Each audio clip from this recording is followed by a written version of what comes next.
I did my project on meter dose inhaler therapies. The advantages are that they're portable, multi-dosage, easy to use, and compact. Patients can carry these in their pocket or in their purse.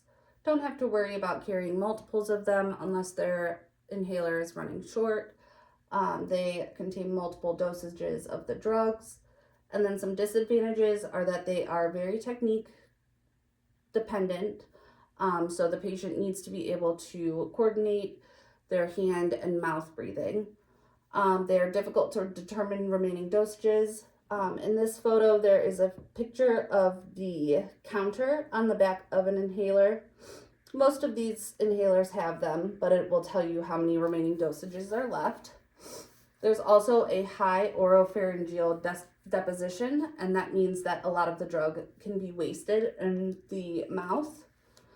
Some components of the inhalers are that there's the canister. The canister contains the propellant and the medication. The medication is only a small portion of what is in the canister.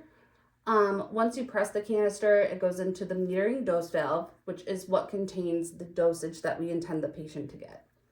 That metering dose valve then goes through the actuator, which is the boot at the bottom, and then that boot then goes to the mouthpiece and then is delivered to the patient. Inhalers are very technique dependent.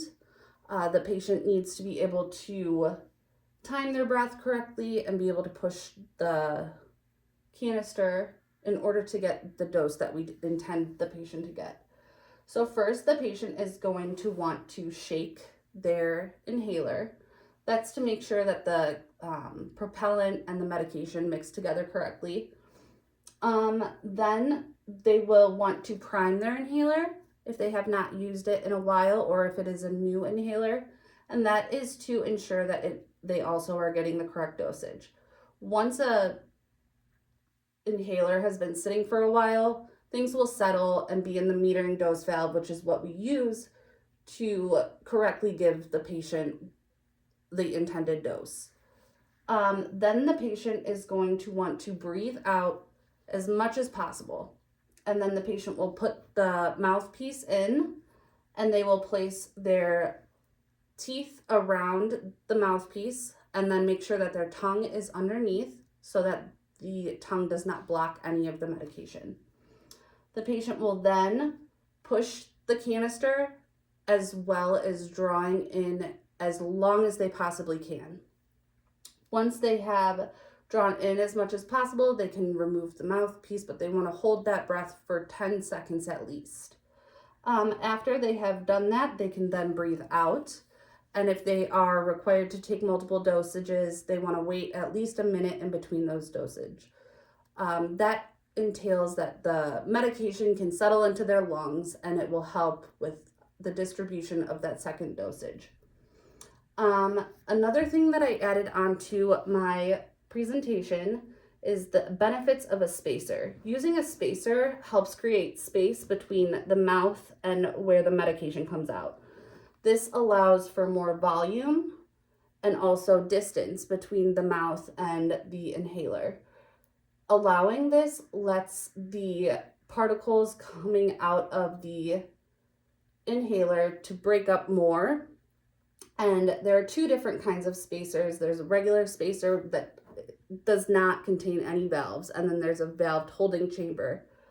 The spacer just allows for more space in between the patient and the inhaler, allowing those particles to break into smaller pieces, and we worry less about oropharyngeal deposition. The valved holding chamber is the same as the spacer, except it has a one-way valve, and that holds the medication in that chamber the entire time. So the patient can draw in, and if they don't get all of it, then they can draw in again.